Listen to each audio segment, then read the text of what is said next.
orang yang imannya nggak ngakar dengan dalam kepada Tuhan. Pengertian akan firman Tuhan nggak dalam. Goyang saudara. Goyang. Ini kenapa di zaman ini Tuhan juga perlu remnant. Ini alasannya. Kita tanamkan kepada anak kita. Kita tanamkan dalam hidup kita juga. Untuk menjadi remnant di akhir zaman. Nah, sekarang gambarannya. Gambarannya ini apa sih? Remnant ini apa sih? Terus gimana caranya? Gimana ininya? Ya. Ini gambaran ini ada di Sefanya. Pasal yang ketiga. Kenapa ini penting? Value ini penting. Ini yang ngomong John Wesley, ya kan? John Wesley kita tahu ya. Despite of, ya kan, mungkin kontroversialnya dia apa segala macam, tapi saya cuma lihat, kata-katanya amazing dan it's true. While one generation tolerates, the next generation will embrace. Apa yang ditoleransi oleh generasi sekarang itu akan embrace, itu kayak di apa ya? Lebih dari dipeluk. Mestinya kalau transliterate itu dipeluk gitu ya. Tapi kayak apa ya? Ya didekap, dipeluk gitu ya. Tapi ada pengertian yang kayak ini jadi punyaku gitu. Ini bagian dari aku, embrace itu. Ini part of me. Embrace itu kayak gitu. Apa yang ditoleransi generasi ini sekarang? Mungkin sekarang ya. Saudara toleransi apa? Mungkin enggak apa-apa lah, mungkin ngomong-ngomong kasar dikit, enggak apa-apa lah, gitu kan. Namanya manusia, kita masih gini-gini. Tapi kalau kita enggak ada tindakan untuk mengubah itu, mungkin anak kita akan lihat, ya kan. Dan dia akan embrace itu. Bukan hanya, enggak apa-apa. Dia ngomong, enggak apa-apa kayak gitu. Papaku juga kayak gitu. Mamaku juga kayak gitu. Tapi kalau kita menanamkan hal yang baik, bahkan menanamkan kebenaran, nanti mereka juga akan embrace itu. Part of me. This is part of me. Enggak bisa digoyangkan. Tahu mana yang benar, mana yang salah. Lainnya, garisnya ini jelas. Kalau sudah kayak gitu, aman saudara. Mau temennya mau ngapain, mau orang lain mau ngapain, mungkin bisnis partnernya mau ngapain, mungkin siapa mau ngapain, gak akan tergoyahkan. Kenapa? Sudah embrace kebenaran. Ini maksudnya. Ini kenapa saya ambil. Luar biasa. Nah kalau kita lihat, kita buka sama-sama di Sefanya, pasal yang ketiga. Ini adalah gambaran dari remnant. Kita bisa lihat, kita bisa simpulkan, apa itu remnant. Saya akan baca versi LAI. Sefanya 3 ayat yang pertama. Ayat yang pertama sampai keempat, kalau saya boleh strukturkan Sefanya pasal 3 ini. Ayat pertama sampai 4 ini adalah situasi di mana remnant itu ada. Celakalah si pemberontak dan si cemar, hai kota yang penuh penindasan. Ini diomong di dalam kurung, itu Yerusalem. Ia tidak mau mendengarkan teguran siapapun dan tidak mempedulikan kecaman. Kepada Tuhan ia tidak percaya. Dan kepada Elohimnya ia tidak menghadap. Para pemukanya ini leaders secara fisikal, government. Para pemukanya di tengah-tengahnya adalah singa yang mengaum. Para hakimnya adalah serigala pada waktu malam yang tidak meninggalkan apapun sampai pagi hari. Para nabinya, ini bicara tentang spiritual leaders, adalah orang-orang ceroboh dan pengkhianat. Para imamnya menajiskan apa yang kudus, memperkosa hukum Taurat. Kalau saya baca versi Amplified secara cepat, saudara, Woe to her that is rebellious and polluted. Dengarlah, kamu yang memberontak dan yang sudah terpolusi, terkontaminasi, sudah cemar. The oppressing city, Jerusalem. She did not listen to and heed the voice of God. She accepted no correction or instruction. Dia nggak terima itu koreksi atau petunjuk. Apa itu koreksi petunjuk? Kita sudah belajar banyak. She trusted not in the Lord, nor leaned on or was confident in Him, but was confident in her own wealth. Dia taruh percaya dirinya itu di kekayaannya. She drew not near to her God, but to the God of Baal or Molech. Dia menyembah ilah yang lain. Her officials in the midst of her are roaring lions. Her judges are evening wolves. They know not the bones on the morrow, for nothing is left by morning. Ayat yang keempat yang tadi, spiritual leaders. Her prophets are light. Tapi light ini bukan light cahaya. Jadi nabi-nabinya itu light. Light itu ini nggak ngomong tentang cahaya, karena di dalam kurung di situ ditulis lacking truth. Light itu ringan, enteng, nggak ada isinya. Bahasa sininya enaknya itu apa? Kompong, gitu kan? Enak ya, mantap, kompong, gitu kan? Nggak ada isinya. Light, lacking truth, memiliki kebenaran itu cuma sedikit, kekurangan kebenaran, gravity and steadiness, and man of treachery, penipu, suka nipu, ngambilin uangnya orang lain. Ini nabi-nabinya. Her priests are profane the sanctuary. Imam-imamnya ini menajiskan rumah Tuhan. Defrauding God, menipu Tuhan. And men, menipu Tuhan dan manusia. By pretending their own word is God's word. Dengan berpura-pura, dengan ngomong bahwa perkataannya sendiri ini firman Tuhan. Jadi ditwist. Omongannya ini firman Tuhan itu kayak gini. Padahal itu omongannya sendiri. They have done violence to the law. Ini yang terjadi. Situasi di mana remnant itu Tuhan akan pisahkan. Kalau saudara lihat sekarang, saudara boleh pertimbangkan sendiri. Saudara boleh consider sendiri. Apakah itu yang kita temui nowadays? Probably. Mungkin. Hari-hari ini, yes. Saya menemui, kalau saya enggak tahu saudara. Saya sendiri menemui.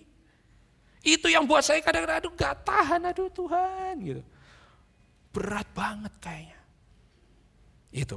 Nah, kita akan lihat kalau secara structure di ayat yang ke-5 dan ke-8 itu adalah action-nya Tuhan. Action-nya Tuhan. Kita akan lompat ayat yang ke-9. Ini kita akan masuk, ini ada characters dari remnant.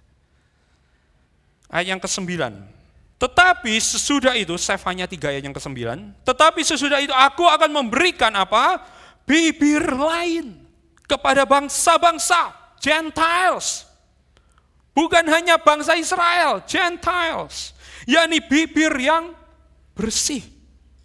Supaya sekaliannya mereka memanggil siapa? Nama Tuhan. Beribadah kepadanya dengan bahu-membahu. Ini karakter remnant yang pertama. Pure lips. Pure lips. Saya kasih penekanan bold. Di situ versi Amplified katakan, for then changing their impure language. Mengubah bahasanya yang sebelumnya itu najis. I will give to the people a clear and pure speech. Omongan, perkataan from pure lips. Saudara wondering nggak, kenapa kok pure lips? Kenapa? Pure speech, clear speech. Kita buka sama-sama. Jawabannya itu ada di Yakobus pasal yang ketiga. Saya akan secara cepat. Mulai ayat yang kedua. Sebab kita semua bersalah dalam banyak hal. barang siapa tidak bersalah dalam perkataannya, ia adalah orang sempurna yang dapat juga mengendalikan seluruh tubuhnya.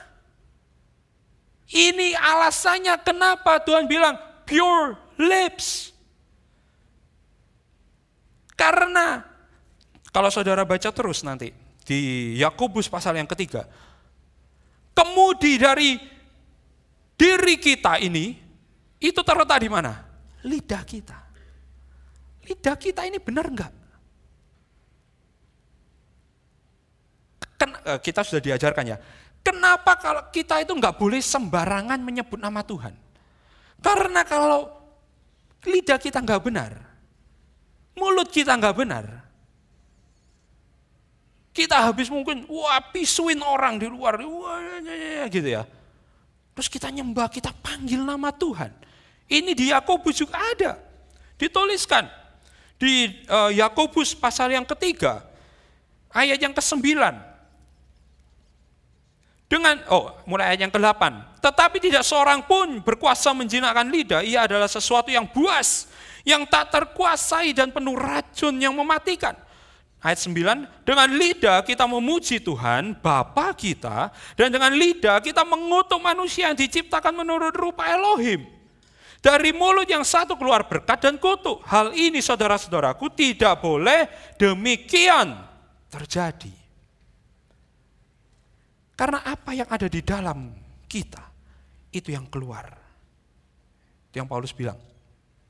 Jadi kalau keluar sesuatu yang jelek, ya kan? Dusta, kata-kata yang kasar, kutukan, sesuatu yang ditwist, itu yang ada di dalam diri kita. Itu yang harus pelan-pelan kita sadari dan kita buang. Karena apa? Itu mengendalikan semua, seluruh tubuh kita.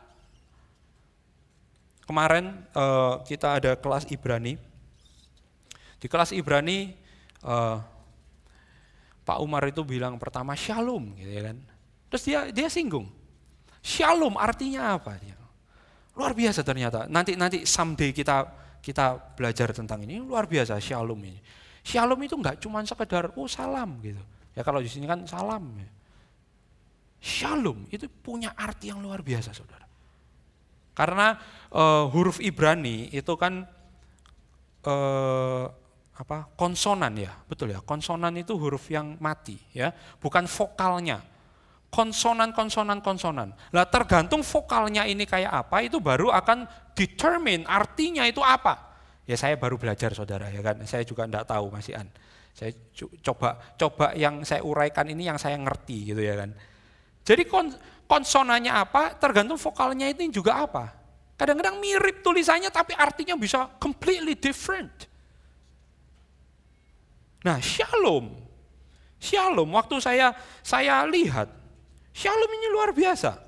Shalom itu bisa berarti peace, harmony, completeness, prosperity, welfare. Tapi itu bisa dari kata-katanya kalau dipisah, itu bisa artinya jadi whole, yang lain itu jadi pay, bayar, whole, complete, ya kan? Terus ada bentuk lain yang vokalnya lain itu shulam. Kalau shulam itu artinya apa? Itu paid for, dibayari, ya kan? Paid for, itu shulam. Atau bisa juga meshulam. Meshulam itu paid in advance, dibayar dulu, dibayarin dulu. Ya, paid in advance. Nah, seringkali orang sana itu bikin joke. Shalom, itu artinya apa joke-nya? Joke-nya itu gini, when it's paid for, then there is peace. Kalau itu dibayarin, maka kita damai. Ngerti nggak maksudnya? Kalau kita mungkin makan, ditraktir, damai kan? Kita dibeliin apa? Damai. Itu guyonannya sana. Tapi saudara, saya waktu baca ini yang terlintas pertama dalam pikiran kita apa? Pikiran saya, sorry. Kita ini dibayar lunas oleh Tuhan Yesus. When it's paid for, then there is peace. Karena kita sudah dibayar lunas, maka seharusnya kita ini damai, shalom. Itu versi seriusnya, ya kan? Saya waktu baca ini langsung terlintas, wow. Makanya saya ya juga luar biasa ya. Bahasa Ibrani ini menarik, interesting. Lah, Pak Umar bilang gini, kita nggak bisa sembarangan ngomong shalom gitu ya kan. Kalau misal dia kasih contoh, saya ini punya unek-unekan sama seseorang ya kan. Dia kasih contoh Gusti kemarin, nggak tahu kenapa kok Gusti yang dikasih contoh. Gusti kamu buat apa sama dia ya kan? Kalau saya masih ada unek-unek sama Gusti, saya bilang shalom ke Gusti, nggak bisa. Karena apa yang keluar ini harus apa yang ada di dalam, harus beres. Dan itu memacu kita supaya hidup kita ini tetap beres. Jadi waktu kita ngomong shalom, itu benar-benar shalom. Amazing, amazing. Itu perkataan, powerful. Itu kenapa? Remnant. Nomor pertama, karakter yang nomor pertama Tuhan ngomong apa? Pure lips. Pure lips. Karena itu akan menentukan seluruh keberadaan kita. Shalom, saya cuma singgung sedikit ya, nanti kita someday akan belajar. Shalom itu juga bukan cuma state of peace, bukan cuma satu kondisi peace, tapi itu describe a process. Itu mendeskripsikan proses. An activity, ada aktivitas, a movement toward fullness, completeness. Amazing ya. Ada action, ada movement menuju ke arah completeness. Fullness. Nah, kita udah belajar banyak tentang completeness, tentang fullness. Oke, saya akan cepat. Berikutnya, Sefanya 3, ayat yang ke-9, tadi kita lihat yang 9a, memberikan bibir bersih. Kalau kita lihat yang B, supaya sekaliannya mereka memanggil siapa? Nama Tuhan. Artinya, kalau seseorang memanggil nama Tuhan, artinya dia harus tahu dulu dong namanya. Kalau nggak tahu namanya siapa, gimana mau panggil? Paling cuma he gitu ya mungkin. Kita lupa namanya mungkin ya. Seperti saya ingatnya kalau ketemu teman SMA saya ingatnya marmut, genje ya kan, engkong, saya ingatnya cuma gitu saudara. Pernah ketemu sekali, aduh namanya orang ini siapa ya? Saya tuh lupa benar-benar. Dan artinya tuh, artinya nggak bagus saudara. Kalau saya omongkan gitu nggak bagus, nggak enak gitu ya. Saya tuh lupa, aduh siapa ya? Ingatnya tuh landa, genje gitu ya. Ingatnya tuh yang kayak gitu saudara. Kalau kita nggak tahu namanya, gimana kita mau panggil dia? Susah. Sama remnant. Harus tahu dulu siapa nama Tuhan kita. Kalau kita lihat tadi video tadi, ya kan, yang dokter itu, yang dokter yang di atas, bukan dokter yang tanya, bukan yang Kristen, dia kan bilang gini, kita lebih Kristen daripada umat Kristen. Saya tuh cuma tergelitik, saya tuh pengen tanya, kita mengikuti ajaran Yesus Kristus, dia bilang. Saya tuh pengen tanya, lah terus, kalau menurut kamu, ya kan, Yesus Kristus itu manggilnya siapa kalau beribadah, ya kan?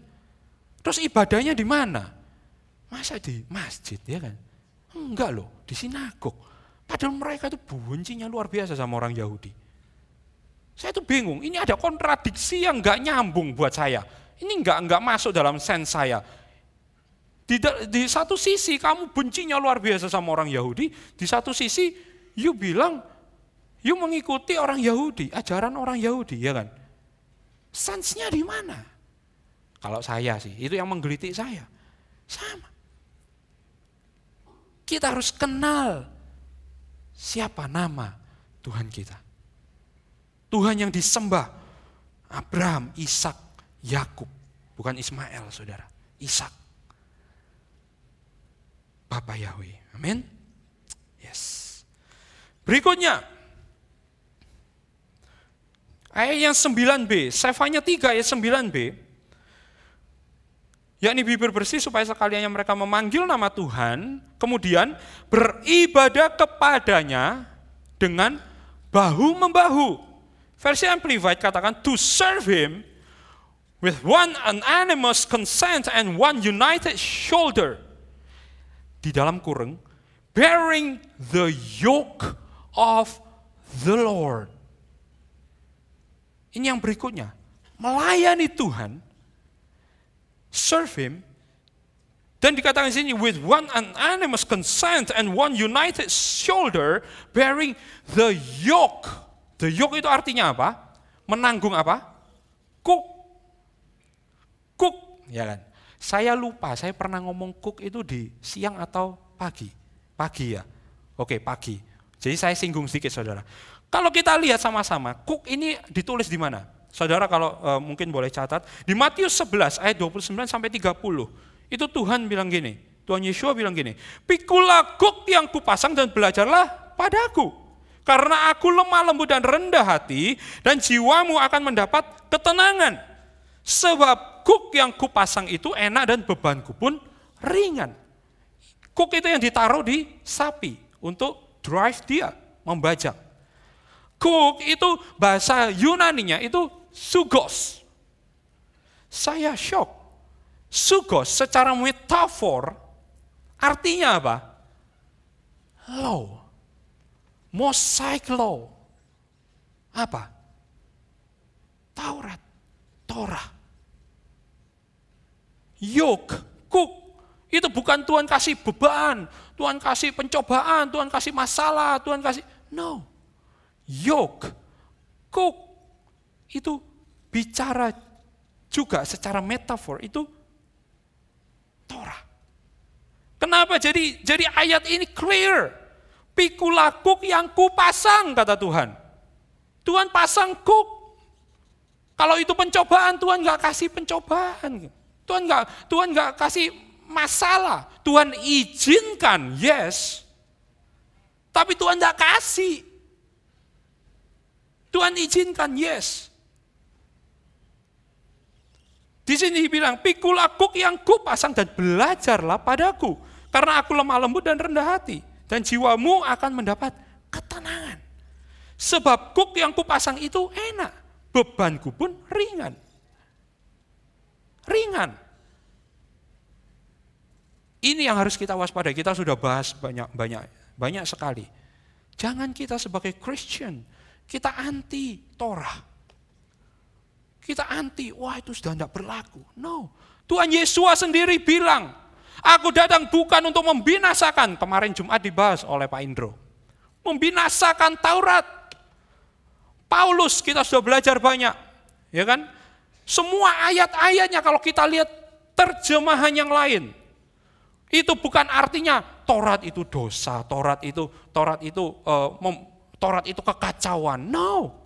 Efesus bilang, Paulus menulis di dalam Efesus, dibilang Tuhan Yesus datang membatalkan kekacauan yang ditimbulkan oleh hukum Taurat. Bukan membatalkan hukum Tauratnya. No. Kita sudah banyak belajar ya tentang hal ini. Makanya sebagai orang Kristen, jangan kita anti dulu. Mungkin pagi juga ya, saya kasih cerita tentang rocks and diamonds itu. Pagi. Tentang batu dan permata, ya saya nggak sempat saudara cerita lagi. Tapi kita harus punya di dalam pikiran kita. Dengan Tuhan Yeshua, kita ngelihat Tuhan Yeshua. Orang Kristen sering bilang, sudah nggak usah pakai Torah-Toratan, sekarang lihat Tuhan Yeshua ya apa. Loh, lah Tuhan Yeshua khotbah dari mana? Torah. Tuhan Yeshua mengikuti ajaran Torah nggak? Ngikuti. Lah kenapa kita nggak ngikuti Tuhan Yeshua? Jadi kita orang Kristen, jangan anti Torah, ya kan? Padahal di dalam Mazmur berbahagialah orang yang kesukaannya adalah Taurat Tuhan. Ya seperti pohon yang ditanam di tepi aliran air. Menghasilkan buah pada musimnya. Semua yang dikerjakannya akan menjadi berhasil. Orang Kristen mau berhasil itu. Yang ininya nggak diambil. Padahal berbahagialah orang yang kesukaannya adalah Taurat Tuhan. Torah Tuhan. Tuhan ngomong juga kepada Yosua, peliharalah Taurat, supaya perjalananmu menjadi berhasil. Tuhan bilang seperti itu. Ini yang dihilangkan oleh orang-orang Christian modern. Tapi kalau kita tahu konsep yang benar tentang ini yang benar. Ini lebih make sense. Ini lebih make sense. Ini bisa diterima oleh akal kita. Yes. Bisa. Jadi jangan kita orang Kristen itu anti Torah. No. Kita harus embrace. Ya, kayak tadi. Kita harus embrace. This is part of me. Ini bagian dari hidupku. Kalau saudara sudah embrace, kita jalanin gak sulit. Seriously. Kalau kita tidak kuat, ngomong sama Tuhan, Tuhan kasih kekuatan. Tuhan sendiri bilang, Tuhan yang akan kasih kekuatan. Amin. Amin. Oke, karakter berikutnya, itu one. Di ayat yang berikutnya, di Sefanya 3 ayat yang ke-10. Mulai dari seberang sungai-sungai negeri Ethiopia, orang-orang yang memuja aku, yang terserak-serak akan membawa persembahan kepadaku. Dari seberang sungai-sungai negeri Ethiopia, ini ngomong tentang bangsa-bangsa lain, bangsa di luar Yahudi, di luar orang Israel.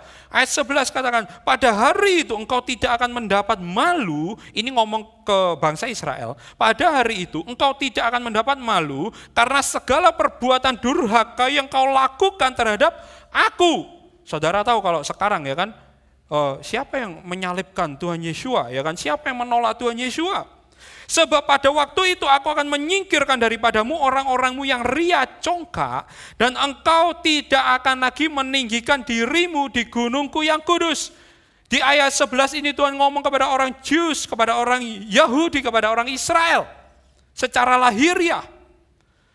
Tuhan bilang gini, oke, perbuatan jahatmu yang kamu lakukan terhadap aku, enggak aku ungkit lagi. Instead, karena aku menyingkirkan orang-orang dari antaramu yang sombong, arogan. Karena meninggikan dirimu di gunungku yang kudus. Tanah perjanjian itu milik Tuhan. Tapi itu jadi pride-nya orang Israel sekarang. Aku ini loh umat pilihan. Aku ini yang dipilih. Aku. Ya. Tapi Tuhan bilang pada hari itu engkau enggak akan lagi meninggikan dirimu lagi. Aku sudah nyingkirkan orang-orang yang seperti itu. Yang mereka pride, arogan akan perjanjian, ya kan? Mereka ini umat pilihan. Ayat yang ke-12, di antaramu akan kubiarkan hidup suatu umat yang rendah hati dan lemah. Dan mereka akan mencari perlindungan pada nama. Nah, ini maksudnya apa? One, nantinya orang-orang remnant ini kenapa? Ini yang menjawab pertanyaan dari yang tadi saya singgung di awal. Loh kok remnant itu kan cuma orang Israel? No. Di akhir zaman ini, remnant itu ini. Orang yang kenal nama Tuhan. Orang yang mengakui Tuhan Yesua, keberadaan Tuhan Yesua. Ini orang-orang yang dipisahkan oleh Tuhan. Siapa? Bisa dari kita. Yang ngerti secara komplit, ya kan? Fullness. Bukan cuman ambil Mesiasnya aja, tetapi juga cara hidupnya, ketentuannya kita ngerti. Komplit. Sama. Orang Jews, dia cuma tahu how to live. Cara-cara hidupnya. Ketentuannya Tuhan. Tapi dia nggak terima Mesiasnya. Lah Tuhan bilang nanti remnant yang terakhir. Itu satu. Nggak peduli kamu dari bangsa mana. Nggak peduli kamu dari status ekonomi yang mana. Satu. Orang yang mencari perlindungan pada nama Tuhan. Ini yang akan Tuhan pisahkan di akhir. Ini yang Tuhan sedang siapkan. Ini yang juga harus kita siapkan. Ini yang juga harus anak-anak kita siapkan. untuk menjadi umat pilihan Tuhan. Ini versi Amplified, nanti saudara bisa bisa baca juga di rumah. Saya akan singgung secara cepat saudara. A promises for remnant. Kalau saudara lihat di structure Sefanya 3, mulai ayat yang ke-13 sampai terakhir, ini adalah janji-janji yang Tuhan berikan untuk remnant. Untuk orang-orang yang Tuhan pisahkan, sisa ini, umat sisa ya, remnant itu mungkin bahasa Indonesianya umat sisa ya kan, yang Tuhan pisahkan.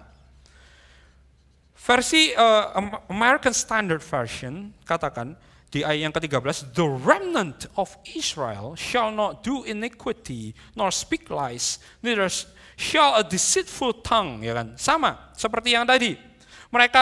Mereka tidak akan melakukan kelaliman, versi LAI katakan, atau berbicara bohong. Dalam mulut mereka tidak akan terdapat lidah penipu. Ya, itu yang tadi ya kan, characteristically mereka benar di hadapan Tuhan. Nah, ayat berikutnya itu janji Tuhan. Ya, mereka akan seperti domba yang makan rumput dan berbaring dengan tidak ada yang mengganggunya. Artinya apa? Live in His care.